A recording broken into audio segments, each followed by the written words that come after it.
Doctor Mohammad Yunus ক্ষমতায় বসার পর থেকে ভারত প্রতিনিয়ত কেঁদেই যাচ্ছে। যতই দিন যাচ্ছে এই কান্না আরও বাড়ছে ভারতের।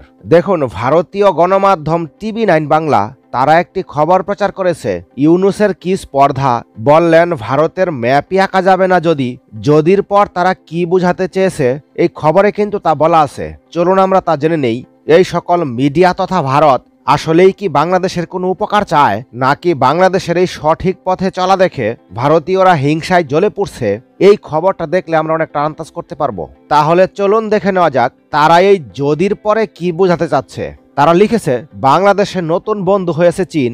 মোহাম্মদ ইউনূস চীনকে ধন্যবাদ জানান বাংলাদেশের কঠিন সময়ে পাশে দাঁড়ানোর জন্য।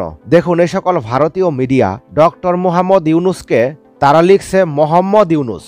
মুহাম্মদটাও তারা লিখতে পারে না, ইচ্ছা করে এগুলো করে।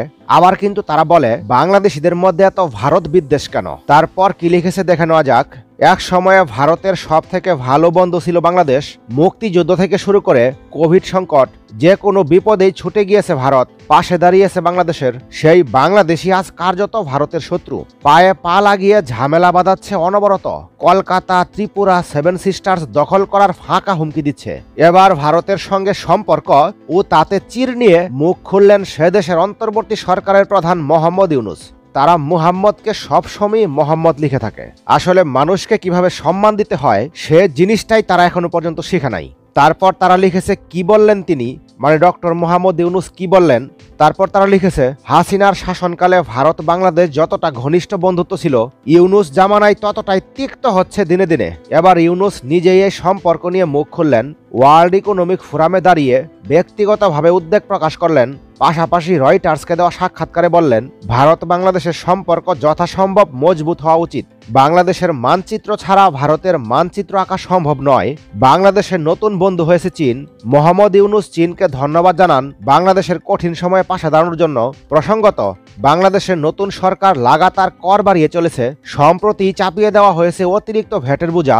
ইউনূস সরকারের দাবি, এই ভ্যাটের মাধ্যমে সরকারের 12,000 কোটি টাকা রাজস্ব আয় হবে। তারপর তারা যা লিখেছে তুলে ধরছি। তারপর তারা লিখেছে, শেখ হাসিনাকেও ফের একবার দোষ দেন মোহাম্মদ ইউনূস।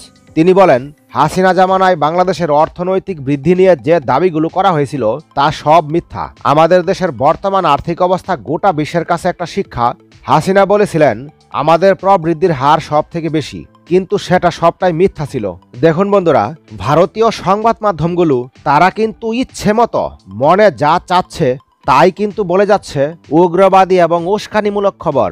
বাংলাদেশকে নিয়ে ভারতের এত চুলকানি, তাদের এত জ্বলছে কেন?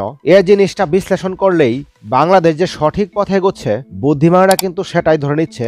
এ ব্যাপারে আপনাদের মতামত কি কমেন্টের মাধ্যমে জানিয়ে রাখুন। পরবর্তী নতুন ভিডিও সবার আগে পেতে একটি লাইক দিয়ে চ্যানেলটি সাবস্ক্রাইব করে রাখুন।